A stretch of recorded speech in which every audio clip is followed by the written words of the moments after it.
കാനനത്തിൽ പഞ്ചവടിയിലൂടെ സഞ്ചരിക്കുന്ന രാക്ഷസിയായ ശൂർപ്പണഖ ശ്രീരാമനെയും ലക്ഷ്മണനെയും സീതയെയും കാണുന്നു. ശ്രീരാമൻ്റെ സൗന്ദര്യത്തിൽ ആകൃഷ്ടയായ ശൂർപ്പണഖ ഒരു സുന്ദരിയുടെ വേഷത്തിൽ അദ്ദേഹത്തിൻ്റെ അടുത്ത് ചെല്ലുകയും തൻ്റെ കുലമഹിമ വർണ്ണിക്കുകയും ചെയ്യുന്നു. എന്നിട്ട് ശ്രീരാമനോട് ചോദിക്കുന്നു, അങ്ങ് ആരാണ്? എന്തിനാണ് ഈ ജടയും താപസവേഷവും? ശ്രീരാമൻ പറഞ്ഞു, ഞാൻ ദശരഥൻ്റെ മകൻ ശ്രീരാമനാണ്. അദ്ദേഹത്തിൻ്റെ നിർദ്ദേശപ്രകാരം ഞങ്ങൾ വനവാസത്തിന് വന്നതാണ്. ഇത് എൻ്റെ ഭാര്യ സീതയും ഇവൻ എൻ്റെ അനുജൻ ലക്ഷ്മണനുമാണ്. എന്നെക്കൊണ്ട് എന്ത് കാര്യമാണ് ഭവതിക്ക് സാധിക്കാനുള്ളത്?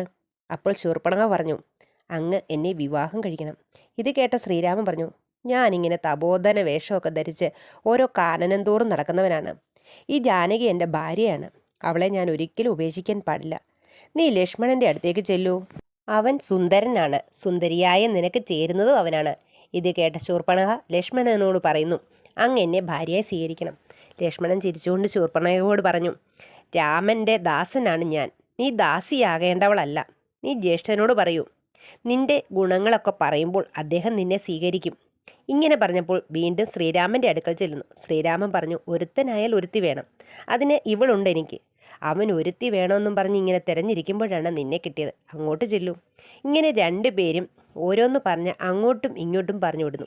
ഇതിൽ ക്രോധവും ആശാഭംഗവും കൊണ്ട് ശൂർപ്പണഖ സുന്ദരിയുടെ വേഷം വെടിഞ്ഞ് തനി രാക്ഷസിയുടെ രൂപത്തിൽ സീതാദേവിയെ ആക്രമിക്കാൻ ചെല്ലുന്നു.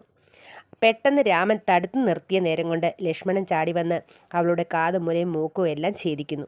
ആ വേദനയിൽ അലറി വിളിച്ചുകൊണ്ട് രാക്ഷസി ശൂർപ്പണഖ ഖരദൂഷണ തൃശരാക്കളെ വിവരം അറിയിക്കുന്നു. ഇനി ഉടനെ തന്നെ രാവണൻ്റെ വരവുണ്ടെന്നും ഭഗവാൻ മനസ്സിലാക്കുന്നു.